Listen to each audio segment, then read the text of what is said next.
كبيرا والحمد لله كثيرا وسبحان الله بكرة وأصيلا لا إله إلا الله وحده لا شريك له له الملك وله الحمد يحيي ويميت وهو على كل شيء قدير ولا حول ولا قوة إلا بالله العلي العظيم أستغفر الله العظيم.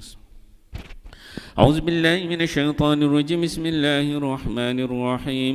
الحمد لله رب العالمين والصلاة والسلام على أشرف الأنبياء والمرسلين وعلى آله وصحبه أجمعين.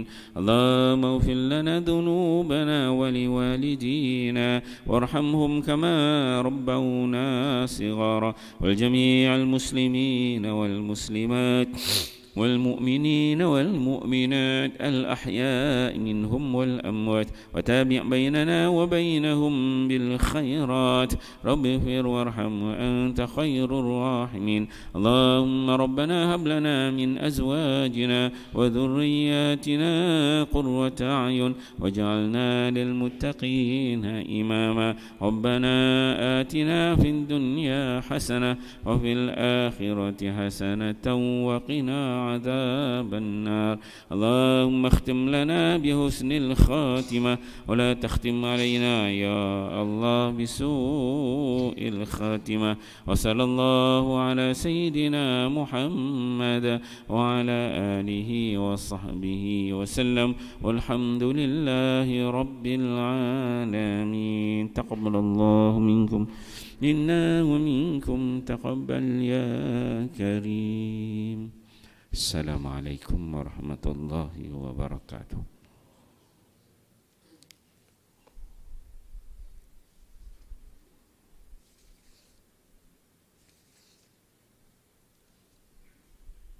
Bab solat, solat berjemaah. Hadis ke-77. An Jabir bin Abdullah radhiyallahu anhuma qala خلت البقاع حول المسجد فأراد بنو سليمة أن ينتقلوا إلى قرب المسجد فبلغ ذلك رسول الله صلى الله عليه وسلم فقال لهم إنه بلغني أنكم تريدوا أن تنتقلوا قرب المسجد. قالوا نعم يا رسول الله قد أردنا ذلك. فقال يا بني سليمة دياركم تكتب آثاركم دياركم تكتب آثاركم.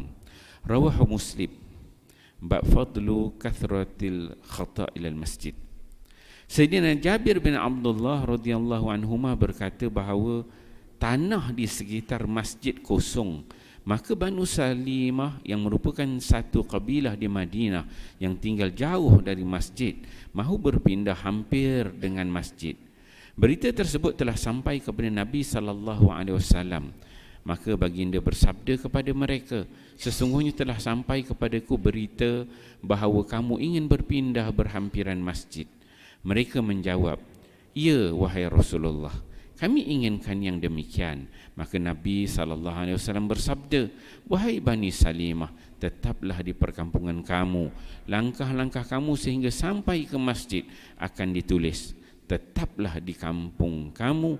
Langkah-langkah kamu sehingga sampai ke masjid akan ditulis. Hadis riwayat Muslim. Alhamdulillah tuan-tuan dia, pagi ini kita membaca satu hadis Nabi SAW.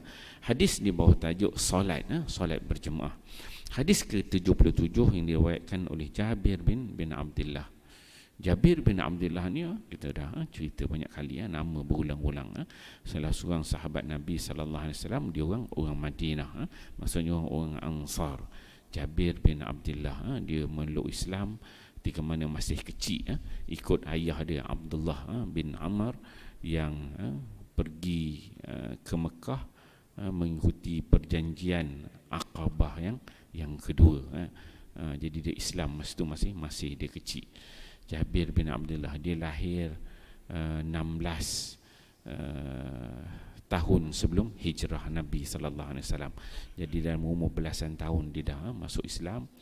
Kemudian Nabi berhijrah, dia ada kat Madinah, dan dia ni yang kita ceritakan, dia tak dapat pergi masa perang Uhud sebab kena jaga adik-beradik dia 9 orang perempuan. Ayah dia pesan.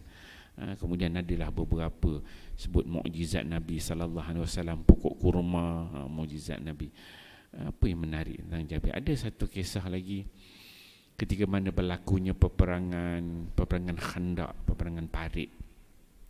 Ketika itu Nabi sallallahu alaihi wasallam tengah ngurik parit dengan para sahabat. Suasana pun agak susah pada ketika itu. Maka makanan kurang. Jabir ni dia masak. Dia balik rumah, potong seekor kambing, kemudian uli tepung, buat gandum, masak. Kemudian tapi tak banyak lah. Kemudian dia panggil Nabi sallallahu alaihi wasallam. Nabi, bila dipanggil Nabi datang. Diharap Nabi je lah, sahabat lain tak ikut. Tiba-tiba Nabi sallallahu alaihi wasallam dia panggil semua sahabat. Disebutkan dalam riwayat 1000 orang lebih yang ikut datang rumah. Seekor kambing makan 1000 orang kan. Dengan tepung yang dia buat gandum sikit lah, uri tepung buat roti gitu. Jabir kelang kabut. Tapi mukjizat Nabi sallallahu alaihi wasallam, semua masuk tu, semua makan, keluar aja semua masih kekal seperti sedia ada, terlebih Jabir sahabat Nabi. Dia meriwayatkan hadis, ulama hadis kata 1540 hadis, antara 7 orang yang terbanyak meriwayatkan hadis Nabi sallallahu alaihi wasallam. Hebat Jabir. Dalam hadis ini Jabir dia menceritakan bahawa qalatil biqa haulal masjid. Dekat Masjid Nabawi kat Madinah ni ada ruang-ruang kosong. Maksudnya kita lah, macam Masjid Nabi ada ruang kosong yang mana boleh lah nak buat penempatan. Maksudnya kalau orang nak datang boleh nak buat tempat tinggal. Jadi fa'arada Banu Salimah, maka satu Banu Salimah ni, salah satu kabilah lah, nama dia Banu Salimah ni, dia nampak ada tempat kosong dekat dengan Masjid Nabi tu. Maka dia fikir, kalau pindah dekat situ bagus juga, sebab dia ni duduk jauh daripada masjid. Dia kata fa'aradu Banu Salimah ayyan taqilu ila qarbil masjid fa balagha zalika Rasulullah sallallahu alaihi wasallam. Maka cerita yang kata Bani Salimah ni nak pindah dekat masjid ni sampai kepada Nabi sallallahu alaihi wasallam. Kemudian apa kata Nabi? Faqala lahum innahu balaghani annakum turidu an tantaqilu qurbal masjid. Kata Nabi, aku telah sampai kepada aku berita bahawa kamu wahai Bani Salimah nak pindah dekat dengan masjid Nabi. Kemudian kata Bani Salimah tu, dia kata, betul, na'am ya Rasulullah, qad aradana zalik. Memang kami berhajatlah, sedang nak duduk dekatlah dengan masjid ni. Senang pergi kuliah-kuliah agama kan, senang solat berjemaah, begitulah kata Bani Salimah. Kemudian kata Nabi sallallahu alaihi wasallam, ya Bani Salimah, diarukum tuktab atharukum, diarukum tuktab atharukum. Kata Nabi sallallahu alaihi wasallam, wahai Bani Salimah, kamu duduk je lah walaupun jauh sikit. Dia kata, duduk dekat rumah kamu yang jauh sikit tu pun tak apa. Dia kata tuktab atharukum. Dia kata bahawa kalau kamu duduk jauh tu dekat perkampungan kamu itu, maka ditulis bagi kamu pahala setiap langkah kamu datang ke masjid. Nabi ulang perkataan itu dua kali. Diarukum tuktab atharukum, tetaplah di perkampungan kamu langkah-langkah kamu sehingga sampai ke masjid akan ditulis. Hadis Muslim. Jadi tajuk ni tajuk solat berjemaah, memberi faham kepada kita kalau kita ni rumah jauh dengan masjid dengan surau pun tak apa. Kalau kita datang susah sikit, kata Nabi sallallahu alaihi wasallam, di situ ada kelebihan yang tak dapat bagi orang yang duduk dekat dengan masjid.